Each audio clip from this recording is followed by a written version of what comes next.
Well, first of all, I receive 20-30 messages a day from frontline NHS workers across the country telling stories very similar to what Adam was just telling us.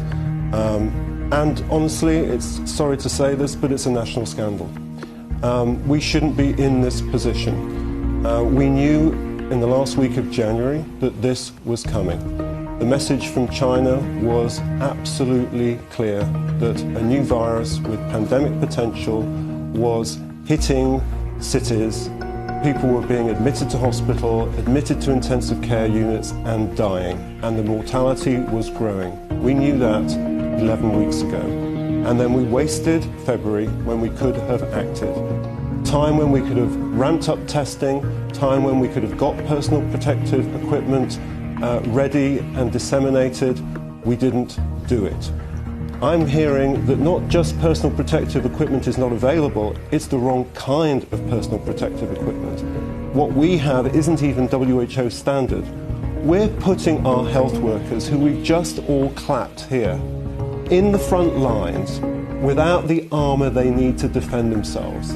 They're wearing surgical masks which are not WHO standard.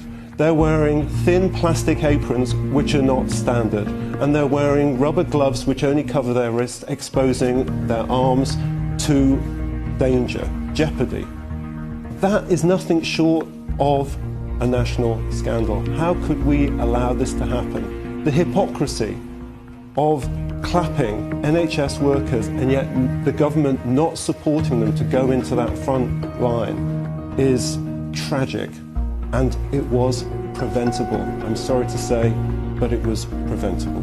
When we knew this was coming late January, early February, the standard public health approach to an epidemic is you, test, and then in an infectious outbreak, you isolate, you quarantine, you contact trace, you chase down every single contact and test that person too to see if you can stop the lines of transmission. And that's the way you stop the outbreak. We didn't do that.